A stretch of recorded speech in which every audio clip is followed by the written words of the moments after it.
everyone, this is Eddie from aBlogtoWatch.com, and today I'm at the MAD Gallery in Geneva with Charis of MB&F, and we're here for the launch of Horological Machine Number 5.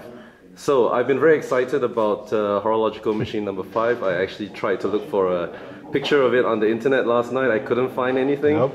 So tell me about your experience in the run-up to the launch today. Sure. Well, listen, the launch is always a super exciting time for us. It's months of preparation, obviously, and even years of preparation if you take the product itself, the machine itself into account.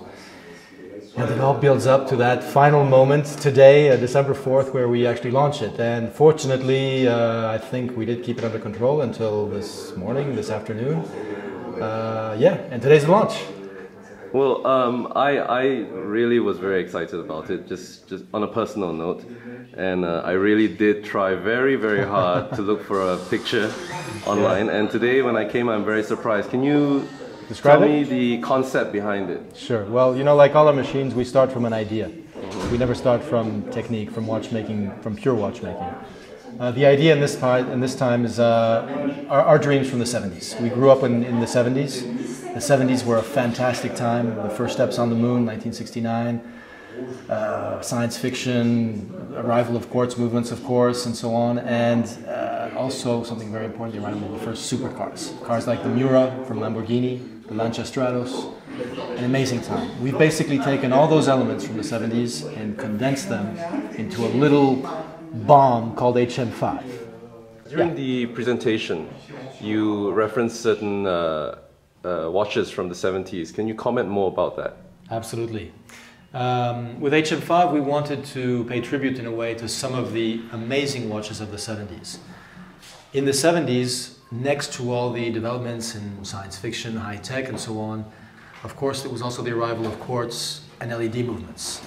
And that meant that a number of brands, a number of timepieces adopted very futuristic designs.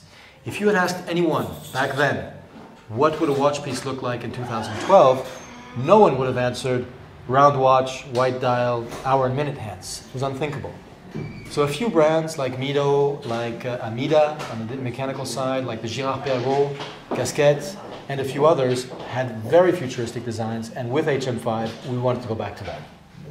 Could you comment about the crystal, or what do you call it actually? We call it the prism, the crystal, sapphire crystal prism. Ah, okay. And we could talk for hours about the prism, but obviously we won't do that right now. In a nutshell, what's interesting is that the prism is really the piece that allows to reflect and magnify the numbers of the discs for the hours and minutes. And we thought we were pretty good in terms of precision and tolerance when it comes to watchmaking. In fact, the sapphire crystal prism has even higher or lower tolerances. You need absolute precision when you're talking about optics. So it's a sapphire crystal prism. It's very complicated to produce, but somehow we managed to do it with our friends, of course. So you got outside expertise to help you on this? Absolutely. Always. At MB&F, Maximilian Busser and friends, the friends are just as important as our own team. We need those friends, the people other people call suppliers.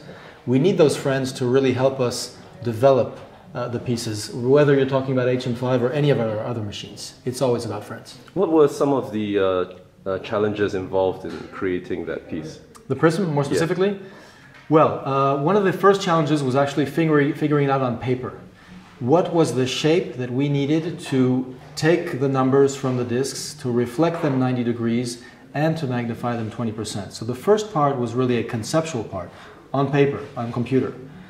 And then, when it got to actually machining it in sapphire crystal, that was a whole other ballgame. It would have been much easier to make it in plexiglass or glass, but sapphire crystal, as you know, is a very difficult material to machine, and that's why it took so long. So this is HM5, our latest baby. As you can see, the bodywork is very much inspired by the 1970s and more particularly from the supercars of the epoch. Those rear flaps are very characteristic of the supercars of the time. On the back you find, of course, an automatic mechanical movement with our, if it'll flip around there, with our special battle axe rotor. And on the front you find the display. The display works with a prism, as we said before. So the discs on the hours and the minutes will actually be bent and reflected upwards vertically. And what you see there on the left is a jumping hour. So if I move the crown around, you'll see the hours moving forwards and backwards. They're bidirectional, by the way, while the minutes on the right keep track of the minutes. There's another interesting touch on HM5, and that's this little crown here on the side. That little crown will actually lift the flaps here, as you can see, the first two flaps, the top flaps, and let light into the movement through a window, of course, so it's totally waterproof. And when light comes in through those flaps, you're actually charging those numbers below in superluminova, giving you a better view of hours and minutes. I can close that again either with the crown or with my bare hands. So there you go, that's HM5 on a rubber strap. That reminds people of tires, of course, and the supercar concept. On the wrist, of course, it's a driver's watch, meaning that you don't need to flip your wrist when you're looking at the time. It'll look straight up at you when you keep your hands on the driving wheel. Thank you very much for your time and for introducing the HM5 to us. I'm very excited about it, and I believe that many people, when they see this video, will be as excited as me as well. So thank you very much. Thank you.